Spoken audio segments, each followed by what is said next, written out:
Bonjour à tous et bienvenue sur ma chaîne. Alors j'introduis cette vidéo en voix off parce que j'ai eu un petit souci sur la bande son au début de ma vidéo. Alors aujourd'hui je vous fais la première vidéo blabla où l'on va parler de la méthode des enveloppes budgétaires et surtout de la façon dont moi je l'utilise. Alors je suis un petit peu malade et j'ai tendance à parler du nez, j'espère que ça ne va pas être trop désagréable pour vous. Et je vous laisse avec la suite de la vidéo. Je vais d'abord commencer par me présenter. C'est parti. Donc moi, c'est Tiffany, je suis une jeune fille de 32 ans, n'est-ce pas? Je suis mariée, maman de 2 enfants, une petite fille de 5 ans et un garçon de 2 ans. Et je suis maman au foyer. Je n'ai pas toujours été au foyer. Avant ça, j'ai eu 2 métiers dans ma vie. J'ai été conseiller clientèle en banque, donc ça tombe plutôt très bien. Et j'ai été, et je suis toujours d'ailleurs, auxiliaire de puériculture en maternité. Donc là, je vais vous montrer un petit peu comment est-ce que je m'organise pour faire mon budget. Le budget avec les enveloppes, c'est quelque chose sur quoi je me suis penchée il y a à peu près 2 ans, sans vraiment aboutir totalement à la méthode. Et puis, je me rends compte que je dis très souvent dans mes vidéos. J'espère que c'est pas trop désagréable pour vous. C'est un tic de langage sur lequel il va falloir que je fasse attention. Du coup, la méthode des enveloppes, je disais, c'est quelque chose que je connais depuis 2 ans, sur lequel j'ai fait quelques essais, que j'ai pas vraiment gardé parce que ça prenait beaucoup de temps et que j'avais du mal à m'organiser par rapport à ça. Et là, je m'y suis vraiment remise il y a 2 mois. Je m'y suis remise très sérieusement parce que simplement, comme je vous disais, je suis maman au foyer. Nous avons donc des revenus qui sont plutôt très petits puisqu'on se base sur le salaire de mon mari et le petit complément de CAF que j'ai. Et donc là, avec le coût de la vie et tout qui augmente, ça commence à devenir de plus en plus compliqué et il a vraiment fallu que je pose mon budget sur papier, que je budgétise dans des enveloppes pour que tout soit catégorisé et qu'il n'y ait plus de surprise à la fin du mois. Donc je vais vous montrer un petit peu déjà, il y a 2 ans, quand je me suis mise à la méthode des enveloppes, il n'y avait pas grand monde qui parlait de ça et sur YouTube d'ailleurs, je crois que il n'y avait pas vraiment de vidéos là-dessus. Là, je vois qu'il y a beaucoup de youtubeuses qui ont des chaînes budget et des chaînes enveloppes, budget, méthode des enveloppes, méthode budgétaire des enveloppes. Il y en a quand même pas mal. À l'époque, c'était vraiment pas le cas. Je me souviens que je regardais Maman Économe qui parlait pas mal de budget tout court. Elle faisait pas les enveloppes, je m'en souviens. Mais sinon, c'était plutôt sur Instagram et il y avait la petite budgéteuse qui en parlait. Mais voilà, il n'y avait pas grand monde. Et donc, ce que faisaient toutes celles qui utilisaient la méthode des enveloppes, c'était de prendre un portefeuille type Filofax comme celui-ci, avec en fait la petite partie classeur à l'intérieur pour qu'on puisse y mettre les enveloppes tout simplement. Donc, je m'étais offert ce superbe Filofax qui coûtait une fortune à l'époque.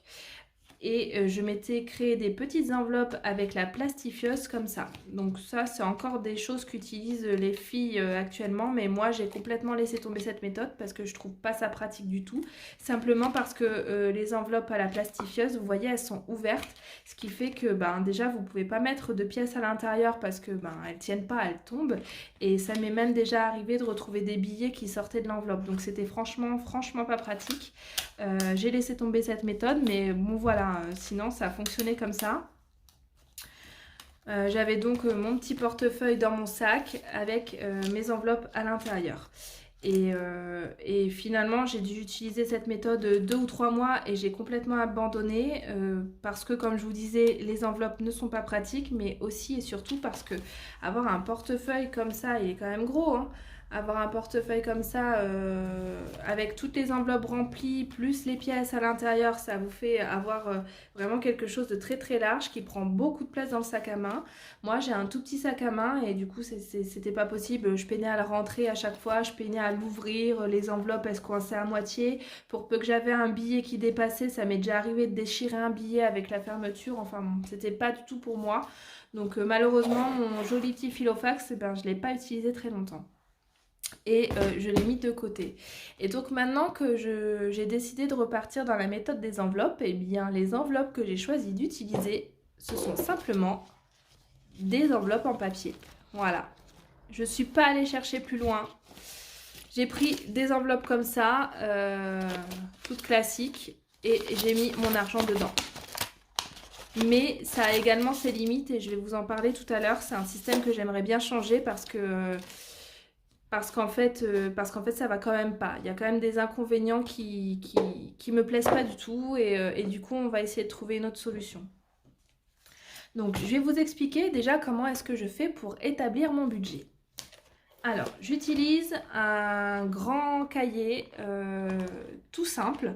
Je n'imprime pas de feuilles que l'on trouve sur internet, de feuilles avec les budgets déjà pré-remplis, les cases à remplir, etc. Non, moi je préfère vraiment tout faire sur une feuille simple de A à Z. C'est plus simple pour moi et j'ai pas envie de me casser la tête à faire un fichier sur internet, à l'imprimer, nanana. Non, je fais vraiment tout à l'ancienne. Et je vais essayer de ne pas faire tomber ma caméra, ce serait mieux. Et donc, dans mon petit classeur, je vais avoir déjà une première partie. J'espère que vous voyez bien. Je vais avoir une première partie avec simplement le budget fixe du mois. C'est-à-dire que on va prendre exemple sur le budget du mois de novembre. Et là, franchement, je suis totalement transparente. Vous voyez absolument toutes mes dépenses, et mes revenus aussi d'ailleurs. Mais bah, j'ai rien à cacher en fait, donc ça ne me dérange pas. Et donc là, pour exemple, sur ma page du mois de novembre, on a donc le petit encart au-dessus avec écrit tout ce qui rentre dans mon compte, donc les revenus. Il y a le salaire de mon mari, la CAF que je reçois. J'ai aussi un petit complément Pôle emploi puisque je suis inscrite à Pôle emploi. Et puis j'ai une ligne aussi où je note les heures sup qu'a pu faire mon mari là, où je pourrais aussi noter si par exemple on a fait des ventes sur le Bon Coin ou ce genre de choses, ou n'importe quelle rentrée d'argent qui arrive sur le mois et qui est prévue. Je vais la noter ici. Ce qui fait que là, on va avoir le total des revenus du mois. Là, sur le mois de novembre, nous avons donc perçu 2033 €. Et moi, il va falloir que je fasse mon mois en entier pour 4 personnes avec ce budget-là. Et c'est à peu près toujours ce qu'on a sur tous les mois. Donc là, je vais déjà commencer par déduire toutes mes charges fixes. Donc ça, c'est quelque chose que je reporte d'un mois à l'autre et qui ne change pas. Des fois, je réadapte les budgets parce que ça peut arriver que la somme ne soit pas la même. Mais sinon, grosso modo, ça ne change jamais. Et donc, j'ai une ligne pour mon loyer, une pour mon eau, une pour l'électricité, les assurances des 2 voitures, car nous avons 2 voitures, les mutuelles, les 2 téléphones, l'école de ma fille parce que ma fille est en école privée, les frais bancaires, les frais de carte et les abonnements que l'on a sur les plateformes en streaming et ce genre de choses. Donc voilà, là ce sont toutes les charges fixes qu'on paye à chaque fois. Et ici ce sont les charges en fait qui ne sont pas fixes, hein. J'ai note charges divers et chèques, puisque ce sont des choses qui vont être débitées sur le compte sur le mois en cours, je le sais, mais qui ne sont pas redondantes, quoi, qui sont vraiment ponctuelles. Et là pour le coup, alors j'ai dû compter 16 € de commission d'intervention, ce qui me fait vraiment pas plaisir. Si vous ne savez pas ce que c'est, des commissions d'intervention, ce sont des frais bancaires, n'est-ce pas, lorsque l'on dépasse son autorisation de découvert. Et ça nous arrive extrêmement rarement parce qu'en fait, ça nous arrive quasiment jamais d'être à découvert sur le compte. Sauf que parfois, il peut y avoir sur 1 ou 2 jours le temps que je fasse un virement alors qu'une dépense est passée. Et bien des fois le compte est à découvert sur 1 ou 2 jours. Et s'il a dépassé l'autorisation de découvert, et bien on a des frais bancaires. Donc voilà, ça typiquement c'est quelque chose qui m'agace parce que c'est complètement de ma faute, hein. C'est moi qui ai mal géré le budget. Je peux m'en prendre qu'à moi-même, mais ça m'agace parce que c'est 16 € et 16 € c'est pas rien, quoi. 16 €, c'est vraiment une somme. 16 €, ça me paye mon téléphone, vous voyez, sur le mois, largement. Donc, c'est comme ça. Et là, par exemple, j'ai un chèque en cours qui doit être débité du compte. Donc, je l'ai noté. J'ai déjà provisionné sur le compte pour le chèque. Donc, ça sera une opération transparente. Mais je le note quand même parce que quand je vais faire mes comptes, il va falloir que je vais le voir passer et je vais pouvoir le checker. Donc voilà, une fois que j'ai déduit en fait toutes ces charges fixes et ces charges diverses, j'en ai fait le total, il me reste du coup une somme pour faire mon mois. Donc là ici on est à 1103 euros et ces 1103 euros, il va falloir que je du coup les ventile, donc les dispatche sur mes différentes enveloppes. Là, vous voyez, je vais aussi noter des petites choses dont je vais avoir besoin pour le mois suivant. Et là, par exemple, ben, au mois de décembre, je sais que je vais avoir le prélèvement pour l'eau qui va passer à 57 euros au lieu de 40 euros. Donc, je sais que le mois prochain, ben, quand je vais faire mon budget de charge fixe, je vais changer cette somme-là. Et puis également, voilà, je ne vous l'ai pas dit non plus, mais quand je fais mes comptes, alors les comptes, je les fais 1 à 2 fois par semaine. Je fais un petit tour sur mon application de la banque. Je fais les virements que j'ai besoin de faire de mon enveloppe virtuelle vers mon compte courant. Et puis également, j'en profite pour voir ce qui est passé et je le check sur ma liste, là, pour vérifier que les montants sont bons et que tout est passé. Donc voilà, ici on a donc 1100 euros que je vais dispatcher. Et alors ça, on est bien d'accord. Ça, c'est une erreur que je faisais avant. C'est-à-dire qu'avant, je me serais dit, bon ben, il me reste... ça, je le faisais avant. Je le faisais, je savais à peu près combien est-ce que j'avais de prélèvements grosso modo sur le mois. Et donc, je me disais, bon ben, il me reste 1100 euros sur le compte. Bon ben je vais dépenser à peu près 600 euros peut-être de courses et puis ben il me restera 500 euros pour acheter ce que j'ai envie d'acheter. Sauf que c'est une très mauvaise méthode de faire ça parce qu'en fait, je suis désolée, j'ai dû couper la vidéo pour aller ouvrir la porte à mon chat. Donc je vous expliquais que cette somme-là, c'est vraiment important de la dispatcher dans les différentes enveloppes. Parce que moi, l'erreur que je faisais systématiquement avant, c'est que effectivement, je calculais à peu près le nombre, enfin le montant des prélèvements fixes que j'avais sur mon compte, et je me disais bon bah voilà, il va me rester grosso modo 1100 euros pour faire mon mois. Je sais que je vais en avoir peut-être pour 600 euros de courses, et puis ben j'aurai 500 euros sur le compte pour faire ce que j'ai envie de faire. Sauf qu'en faisant comme ça ne peut pas marcher parce que les 500 euros qui vont rester, vous allez les dépenser sans trop réfléchir sur quel budget en fait vous allez pouvoir les utiliser. Et quand vous allez avoir besoin de faire une dépense en particulier, eh bien les 500 euros ils seront déjà partis. Et ça finalement c'est ce qui fait qu'on n'arrive ni à mettre de l'argent de côté, et qu'on se retrouve en fait à découvert à la fin du mois parce que on n'avait pas prévu tout simplement nos budgets. Donc c'est vraiment important que là, la somme qu'il vous reste une fois que vos prélèvements fixes sont calculés, que cette somme-là soit ventilée, c'est-à-dire dispatchée au moindre euro dans vos différents budgets que vous avez choisis. Et donc, je vais vous montrer, moi, quels sont les budgets que j'ai choisi de faire.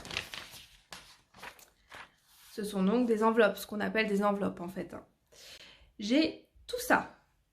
Ça peut vous paraître énorme, mais moi, j'ai vraiment besoin que tout soit bien dispatché et différencié comme ça.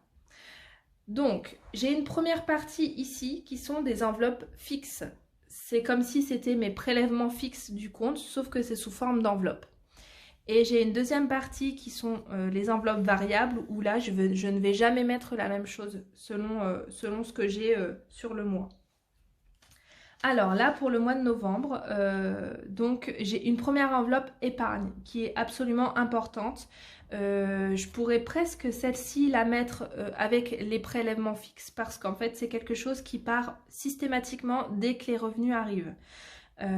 C'est important, vous le verrez sur toutes les vidéos, tous les conseils en budgétisation et plus largement en frugalisme, c'est payez-vous en premier. Et ça, je suis mais tellement d'accord. Avant de dépenser votre argent dans X ou Y budget, payez-vous en premier. C'est-à-dire que cet argent, il part sur un compte à part pour vous.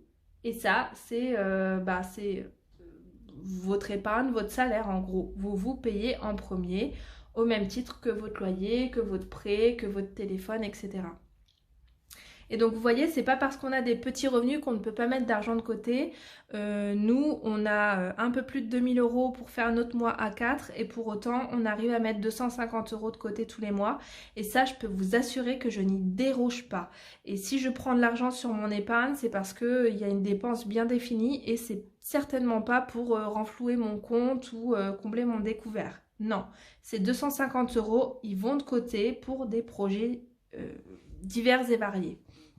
Et donc dans les 250 euros, on a 100 euros à chacun pour mon mari et moi sur nos livrets. Et il y a 25 euros pour chacun des enfants sur leur livret également. Ensuite, j'ai une enveloppe course, donc je m'attribue 400 euros pour faire le mois. C'est franchement pas tous les jours évident. Cette enveloppe course là, je la mets sur le mois, mais finalement je vais l'utiliser par semaine parce que je trouve que c'est beaucoup plus simple de gérer un budget course sur la semaine. Et que moi je fais mes courses en fait, je fais plein de petites courses sur la semaine parce que je fais tout à pied, j'évite d'utiliser ma voiture au maximum. Et donc vu que je fais tout à pied, je peux pas prendre un chariot rempli quoi, parce qu'il faut que je puisse ramener mon sac ou mon petit caddie à la maison.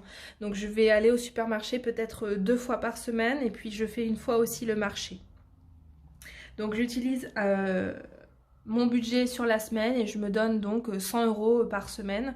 Généralement, c'est dispatché en 40 euros pour le marché, là où j'achète mes fruits et légumes, et 60 euros pour le supermarché.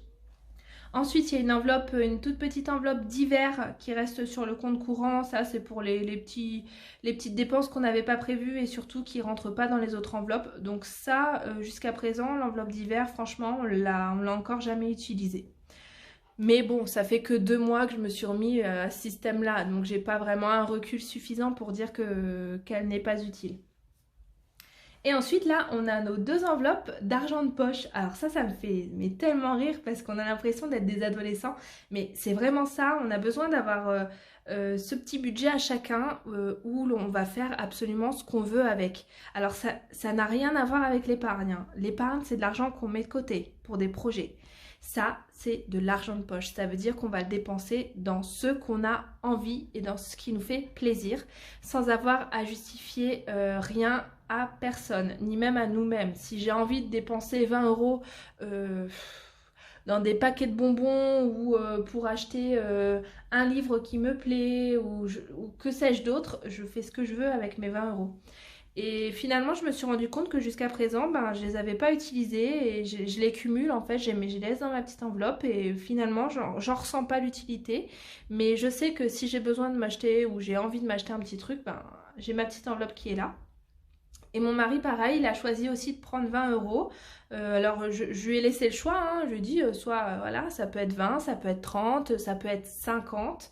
Le tout, c'est que tu aies vraiment cette petite enveloppe qui soit là pour te faire plaisir et qui soit certes raisonnable, mais qui soit aussi en fonction de tes dépenses. Parce que voilà, si vous prenez un petit budget de 20 euros alors que vous avez l'habitude de vous acheter du maquillage à 50 euros tous les mois, vous allez être frustré finalement de ne pas pouvoir vous acheter ce que vous voulez. Donc c'était important aussi que cette somme-là, elle soit en adéquation avec nos dépenses. Et en fait, fort heureusement, nous ne sommes pas vraiment dépensiers, ni mon mari ni moi, donc ça nous suffit largement. Et moi, je choisis de... Alors quand je surligne comme ça, c'est parce que c'est une enveloppe cash. Et quand c'est pas surligné, du coup, c'est de l'argent qui reste sur le compte, sur le livret.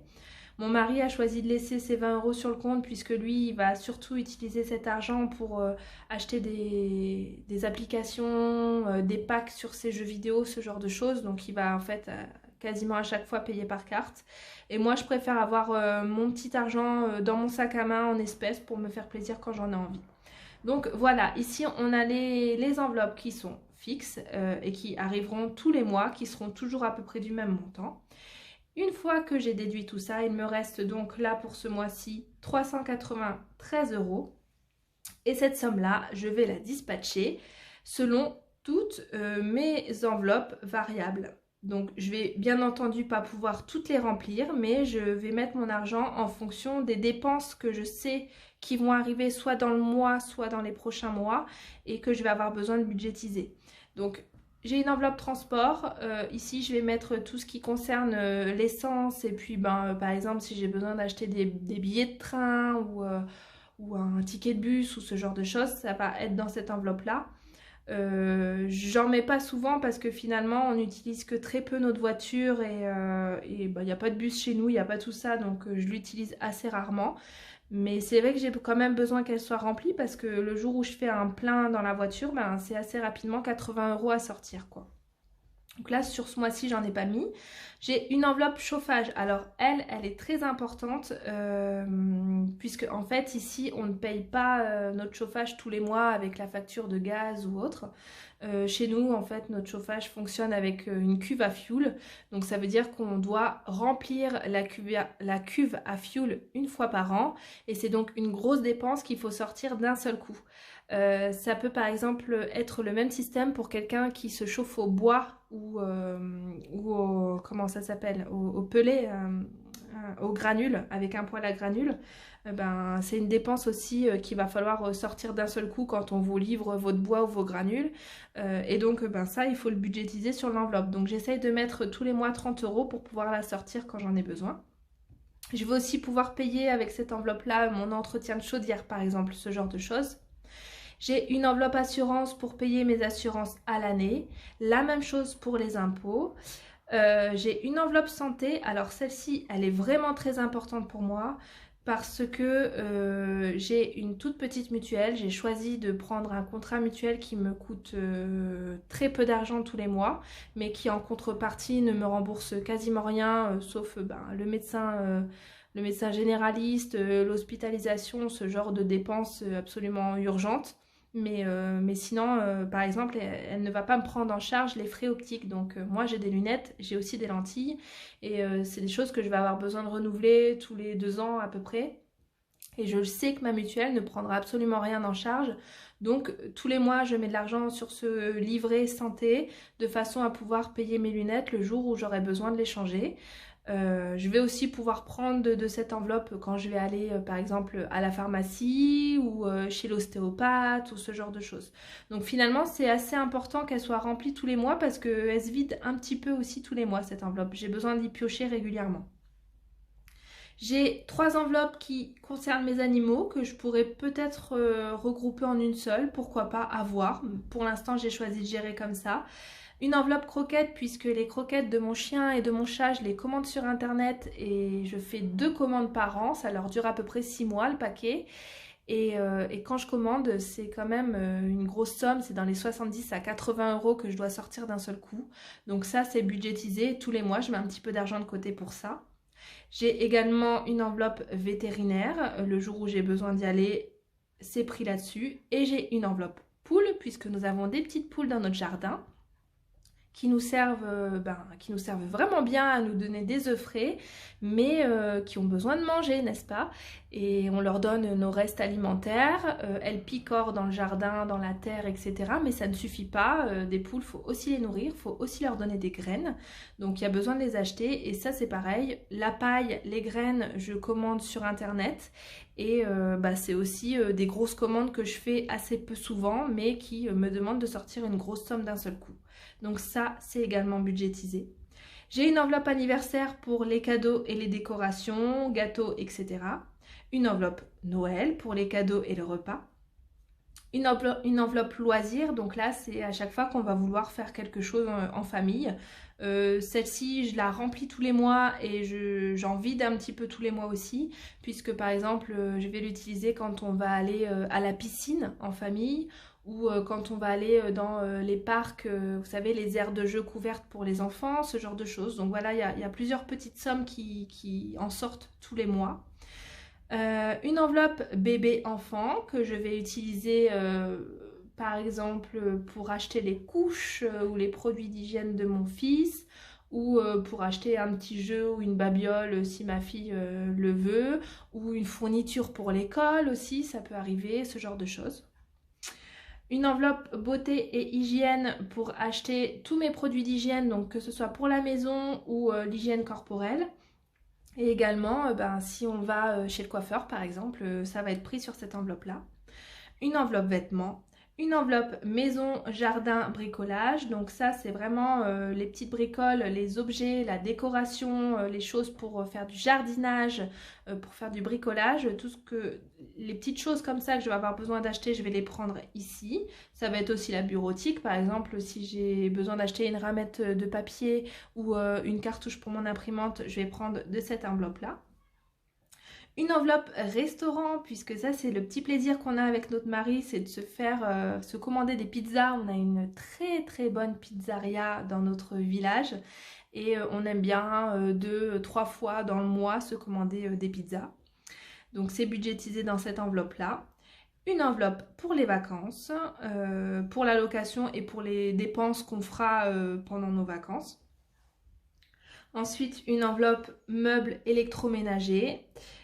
Une enveloppe immobilier travaux, donc là c'est vraiment quand on va avoir besoin de faire, par exemple, je vais avoir besoin d'acheter un pot de peinture pour ma maison ou je mets de l'argent de côté pour un futur projet immobilier, ce genre de choses. Voilà, c'est une enveloppe plus générale que maison, jardin, bricot. Ici, c'est pas quand je vais acheter des petites choses par-ci par-là. Là, c'est vraiment quand j'ai de gros travaux ou ce genre de choses à faire.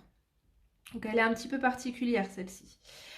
Et puis la dernière, l'enveloppe voiture. Donc là, c'est pas la même chose que l'enveloppe transport. Ici, c'est vraiment quand je vais avoir des réparations à faire sur ma voiture, le contrôle technique, ce genre de frais-là, quoi. Donc voilà, j'ai toutes ces enveloppes-là et je vais dispatcher la somme qui me reste selon ce que je vais avoir besoin. Et là, par exemple, sur le mois de novembre, j'ai choisi de mettre sur mon enveloppe chauffage, mon enveloppe santé, un petit peu sur les croquettes, le veto et mes poules parce que je savais que là, j'allais avoir des dépenses à faire. J'ai mis forcément dans l'enveloppe Noël puisque Noël approche à grands pas. L'enveloppe loisir, tous les mois, je mets un petit peu d'argent dessus. L'enveloppe pour mes enfants également. Beauté et hygiène, puisque j'ai fait des achats, là, j'ai rempli mes stocks de parapharmacie, donc j'ai eu besoin Bon, j'ai dû couper une nouvelle fois ma vidéo puisque ma fille avait besoin de moi. Alors, je vous disais donc que là, j'ai dû mettre 20 € dans l'enveloppe beauté hygiène puisque j'ai re-rempli mes stocks de parapharmacie le mois dernier, donc j'ai besoin de remplir mon enveloppe du coup. Alors ça c'est pareil, les produits d'hygiène ce sont des choses que je commande en gros sur internet, donc je fais une commande assez peu souvent, mais par contre quand je commande c'est facilement 50 à 60 € qui sortent d'un seul coup. Donc voilà, là j'ai remis un petit peu d'argent dessus. L'enveloppe, j'en ai mis 50 € dans l'enveloppe vêtements puisque je devais acheter des chaussures à ma fille. C'était une dépense prévue sur ce mois-ci. Un petit peu dans maison, jardin, bricot, j'en mets tous les mois. Dans mon enveloppe restaurant aussi, j'ai mis 70 € puisque je savais que ce mois-ci on faisait un resto avec mon frère, donc j'avais besoin que l'enveloppe soit un petit peu plus remplie que d'habitude. Ensuite, j'ai mis un petit peu dans meubles et électro puisque on doit acheter une hotte pour notre cuisine. Et donc, je mets un petit peu tous les mois dessus. Comme ça, la dépense ce mois sera facile et presque invisible le jour où on va devoir la faire. Et enfin, j'ai mis 50 € pour mon enveloppe voiture puisque là, j'ai eu pas mal de dépenses sur ma voiture ce mois-ci. On a dû changer une vitre et puis également faire d'autres réparations, changer la batterie, ce genre de choses. Donc voilà, je savais qu'il y avait de l'argent qui allait sortir de cette enveloppe, donc j'en ai remis un petit peu sur ce mois-ci.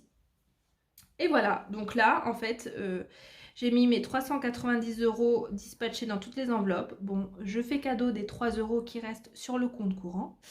Et puis voilà, au moindre euro près, quasiment, tout mon budget du mois est dispatché dans mes différentes enveloppes. Et en fait, je me note aussi je me surligne tout ce que les sommes que je vais devoir retirer en espèces. Celles qui ne sont pas surlignées, ça veut dire que ça reste sur mon compte puisque c'est une enveloppe virtuelle. Voilà, c'est aussi simple que ça. Je ne fais que ces 2 pages-là. Je commence à m'y pencher à peu près sur le milieu du mois. Sur le 15 du mois, je commence à y réfléchir. Et puis, je clôture mon budget comme ça, à la fin du mois, juste avant que les revenus, ou juste après que les revenus soient arrivés. Non, plutôt juste après que les revenus soient arrivés, puisque mon mari n'a pas un salaire fixe, ça varie un petit peu. Donc, j'ai besoin de savoir exactement ce qu'il a reçu comme salaire avant de clore mon budget. Donc voilà, c'est aussi simple que ça. Ça, une fois que c'est fait, j'y touche plus en fait, hein. Ça a été fait pour le mois, j'ai plus besoin d'y revenir, sauf pour cocher les prélèvements qui sont passés ou pas. Et ensuite, ce que je fais... Je reviens ici en voix off pour vous dire que je vais couper la vidéo en 2 parties parce qu'elle va être vraiment beaucoup trop longue. Je reviens donc très vite avec la deuxième partie qui parlera des enveloppes. Merci beaucoup d'avoir regardé ma vidéo et à bientôt. Voyez, à chaque fois que je fais une dépense,